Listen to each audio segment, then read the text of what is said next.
कुछ ये बताइए कि इस पर्टिकुलर केस में अभी जो आईटी सेक्टर है वहाँ जो बच्चे पढ़ रहे हैं अभी इंजीनियरिंग कॉलेजेस में हैं, स्टेम में हैं, उन बच्चों को भी लग रहा है कि ये क्या हो रहा है, कैसे हो रहा है, आगे आने वाला समय कैसा, क्या आगे आने वाला समय इतना ही अनप्रेडिक्टेबल है या फिर कि आप कोई ऐसे फंडामेंटल्स ड्रॉ कर सकते हैं कम से कम जिनको पकड़ के चला जाए, चाहे वो एम्प्लॉय हो या स्टूडेंट हो।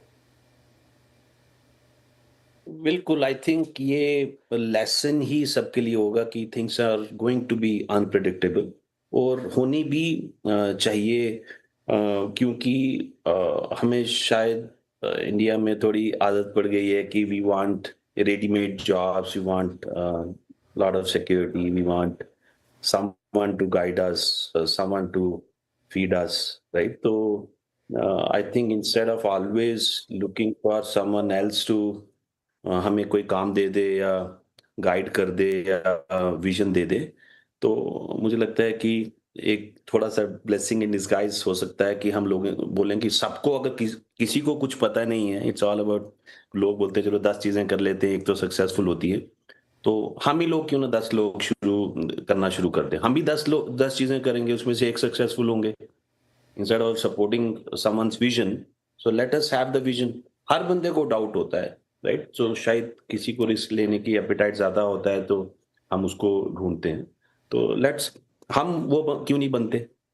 और आप इंडिया की अगर बात करें तो इंडिया में वो इकोसिस्टम है। अगर आप देखो, स्टार्टअप इंडिया में कितने अभी स्टार्टअप्स रजिस्टर हो गए हैं, कितनी ग्रांट्स, कितनी इक्विटी फंडिंग गवर्नमेंट ही दे रहे हैं। तो मुझे लगता है कि उस तरफ चलते, तो अपॉर्चुनिटीज हैं, टेक है, इकोसिस्टम है, तो हम ही डिसीजंस लेते हैं, हम ही एक विजन रखते हैं और लोग हमारे साथ जुड़ेंगे। चलिए ठीक है, आपकी ये सलाह, हालांकि आपने दोबारा ये सलाह दी, सवाल मैंने ये नहीं पूछा था, सवाल जो था वो मैं सोनिका जी से के पास लेके जाता हूँ। सोनिका जी, अनसर्टेनिटी सबको पता है, सर्टेन क्या है ये बताइए जो गाइड कर सके करंट एम्प्लॉयज़ को और आने वाले जो हमारे जो स्टूडेंट्स हैं या जो लोग फ्रेशर्स निकले हैं उनके काम आए।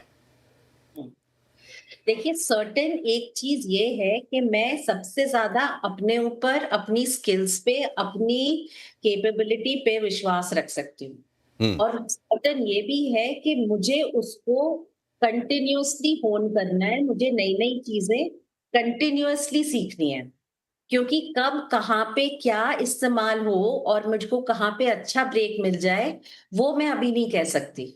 तो किसी भी लर्निंग को ना कहना वुड नॉट बी राइट। अभी जितनी लर्निंग ले सकते हैं, इनफैक्ट अभी जो लोग ले ऑफ भी हुए हैं, मैं उनसे, देखिए, हर एक की क्षमता नहीं होती कि अपना एक एंटरप्रेन्योरशिप सेटअप शुरू करे।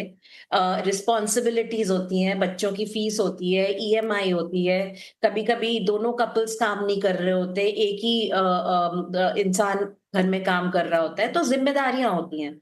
तो मेरा ये मानना है कि इस समय इतने सारे प्लेटफॉर्म्स जो हैं, जो एक आपको प्रोजेक्ट प्रोवाइड करते हैं, उस पे अपनी क्रेडेंशियल्स डालिए और जो प्रोजेक्ट आपके पास आता है वो लेके अपना एक्सपोजर बढ़ाइए। नए जो प्लेटफॉर्म्स आ रहे हैं, चाहे क्लॉड आ रहा है, चाहे जो भी आ रहे हैं, जो अलग अलग प्लेटफॉर्म्स, वो क्या कर सकते हैं, हम किस तरह से उसको फाइनेंस में अप्लाई कर सकते हैं, कस्टमर सर्विस में अप्लाई कर सकते हैं, लीगल में अप्लाई कर सकते हैं, एचआर में अप्लाई कर सकते हैं, इसकी जानकारी बढ़ाइए। मुझे लगता है कि इससे ज्यादा सर्टन और कुछ नहीं है। अपनी कैपेबिलिटी को बढ़ाना और अपनी कैपेबिलिटी को, सोशल मीडिया पे जाइए, रोज एक आर्टिकल लिखिए, अपना जो सब्जेक्ट मैटर एक्सपर्टीज है उसको डिमॉन्स्ट्रेट कीजिए। आई थिंक, मुझे ऐसा लगता है कि हम जो कर सकते हैं, मेरे सर्कल ऑफ कंट्रोल में क्या है, सिर्फ वो सर्टन है। जी, जो और हम आपके नियंत्रण में है उसको आप ठीक कर सकते हैं और बेहद कॉमन सेंस से ये बातें समझ में आती हैं कि ठीक है, आपके टेक्निकल स्किल्स अपनी जगह है, वो आप सीखिए, लेकिन साथ ही साथ लाइफ स्किल्स आपके काम आते हैं, खास करके ऐसे मौक़ों पर जब किसी का ले ऑफ हो जाता है, तो समझ में आता है कि ज़िंदगी के जो वास्तविक सबक हैं उनका कितना महत्व है।